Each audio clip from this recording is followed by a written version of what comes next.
Para querer el lugar en el que uno vive, primero hay que conocerlo. Vos que recorrés sus calles y diagonales a diario, ¿cuánto lo conocés? La capital bonaerense está plagada de misterios, curiosidades e historias locas. Te invitamos a descubrirlas en la voz de Marcelo Metaller, periodista, fotógrafo e integrante del grupo La Plata Ciudad Oculta. Marcelo, buen día, ¿cómo estás? Hola, ¿qué tal? ¿Cómo estás vos? ¿Todo bien? Bien, bienvenido nuevamente. Bueno. ¿Cómo va todo por ahí? Bien, perfecto, bien. Hoy con un día gris, un día complicado, un día ideal para escuchar una historia macabra. Exactamente, daba para esto y a eso me dispongo. Bueno, perfecto. Esa historia que les voy a contar hoy empieza en Tolosa, ahí nomás al ladito de La Plata. Ustedes saben, Tolosa fue fundada varios años antes de La Plata, en 1871, sí. 11 años antes de nuestra ciudad. Era una época que había epidemias de fiebre amarilla, una época complicada, es más o menos la época que se funda el cementerio de la Chacarita en Buenos Aires, porque el de Recoleta ya quedaba chico, y acá hubo que hacer más o menos lo mismo. En 1874 se inaugura el cementerio de Tolosa.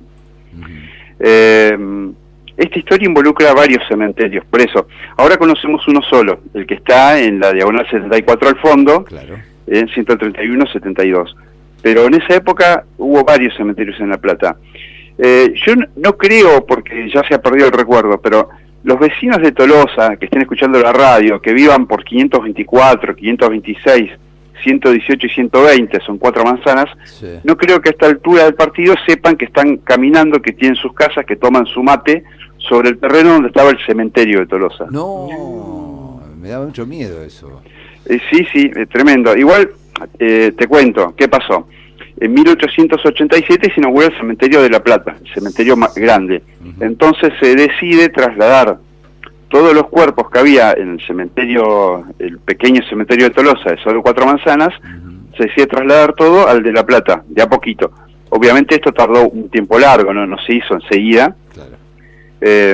Y bueno, en 1902 es la clausura definitiva del cementerio de Tolosa, y todos los cuerpos que no habían sido reclamados, todo lo que quedaba, fue trasladado a un depósito en el cementerio de La Plata para su posterior ponerlo en el osario común. Entre todos estos restos que se habían trasladado, apareció una caja que cuando la abrieron había una momia, un cuerpo perfectamente conservado, que tenía, por ejemplo, el cabello, tenía la ropa intacta, hasta tenía una especie de sonrisa en la cara.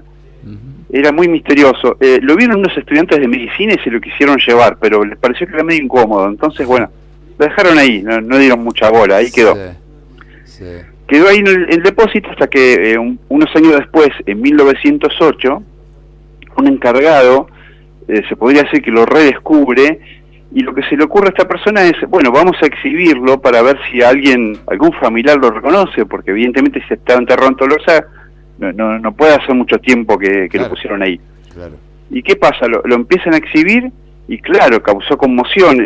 Salió en varias notas de varios diarios, hasta en la revista Caras y Caretas y todo, porque era como la nueva momia de La Plata. Claro. Empezó a ir mucha gente a verlo, a contemplarlo, y no va que pasa lo siguiente. ¿Qué pasó? Cuando caía la noche, se hacía oscuro en el lugar donde estaba la momia, empezaron a ver que de sus manos y de su cara se desprendía una débil luminosidad, se desprendía como una cosa fosforescente. No, bueno. Claro, esa época estaba también muy de moda la cuestión del espiritismo y de esas teorías. Entonces se pensaba que podía ser algún fenómeno, algún ectoplasma o algún tipo de manifestación del espíritu del muerto. Claro, la gente se volvió loca, empezaron a ir a verlo, el cuidador del cementerio no tuvo mejor idea que poner la momia al lado del altar en la capilla del cementerio.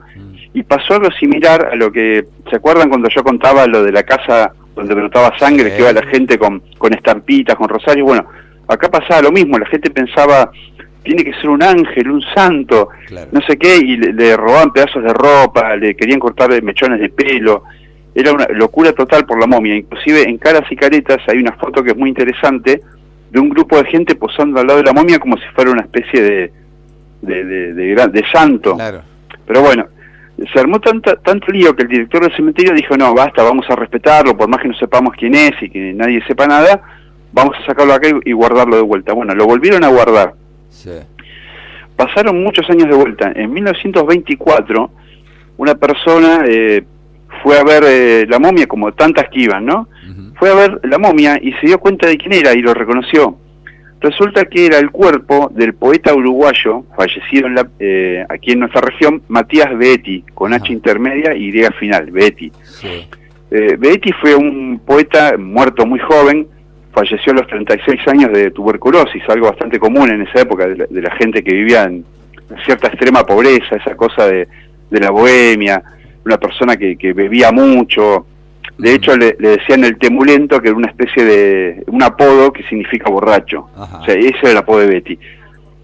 La cuestión es que Behetti murió en 1886 en el Hospital Romero de tuberculosis, y de inmediato lo enterraron, porque el Hospital Romero al costado también tenía su cementerio. Por eso yo dije que había varios cementerios en La Plata. Ajá. En la que ahora es la esquina de 525 y 173, ahí se enterró durante mucho tiempo las personas que morían en el hospital de alguna enfermedad infecciosa. Había que enterrarlas de inmediato. Claro. Hay una diferencia con el viejo cementerio de Tolosa, que esos terrenos nunca fueron tocados. Cuando se inaugura el cementerio de La Plata se clausura el cementerio de Romero, pero los cuerpos todavía están ahí. Y ahora hay un campito que supongo que van los chicos a jugar a la pelota. Ah, mira. 525 y... 173. Mira. Claro, así que no hay ninguna marca, no hay nada, pero bueno, están ahí los cuerpos todavía. Claro, tampoco anden buscando por las dudas los chicos.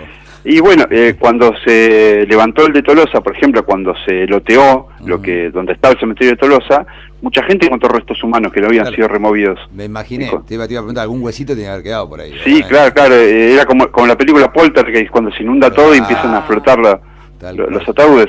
Pero bueno, te termino la historia de Behetti. Sí. La cuestión es que este tipo muere, lo entierran en ese cementerio que yo digo, del hospital, pero los amigos en ese momento van y lo hacen desenterrar para enterrarlo en el de Tolosa. Ajá. Así que el tipo, bueno, ya lo sacaron de una tumba para ponerlo en otra. Y después con el tiempo se perdió la cruz de Behetti, no saben si se lo llevó un animal, si fue el viento o lo que sea. La cuestión que quedó perdido el lugar donde estaba, y después la gente se fue olvidando directamente. Entonces cuando aparece esta momia en 1908, cuando se hace público, nadie lo reconoce hasta mucho tiempo después. Este amigo que yo decía lo reconocí en 1924. La familia pide, por favor, parientes que todavía le quedaban a este poeta, pide sacarlo del cementerio y enterrarlo en una tumba con un mausoleo muy lindo, que todavía se puede ver cuando uno entra al cementerio, está a mano izquierda muy cerca de la entrada. Ajá. Y esta es la pobre historia de Matías Behetti, que en algún momento se pensó que era un santo fosforescente y no era más que un pobre poeta que murió borracho y tuberculoso. Mirá vos, ¿no? ¿Quién iba a pensar que el Choborra que terminó siendo un santo para más de uno, y por lo menos alguno se lo ha creído? Seguramente, yo estoy seguro. Lo que pasa es que pasaron tantos años, pero seguramente tiene que haber gente que conserva quizá alguna foto familiar vieja de su bisabuelo o su abuelo parado al lado de la momia, seguramente. Qué increíble. Hermosa historia, Marcelo. Bueno. Así que le decimos a quienes, me dijiste, ¿dónde era que estaba el cementerio de Tolosa? En las manzanas entre 524, 526, 118 y 120. De hecho, la entrada del cementerio estaba sobre calle 118 y se llamaba la calle de la amargura. Claro, bien puesto el nombre. Bueno, para aquellos que viven por la zona, ya saben, por ahí algún huesito todavía hay. Marcelo, apasionante como siempre, nos encontramos el próximo lunes. Bueno, dale, un saludo a todo el mundo, dale, por allá. Grande. Chau, adiós. Marcelo Metaller, uno de los integrantes de La Plata Ciudad Oculta, contándonos historias apasionantes de nuestra ciudad.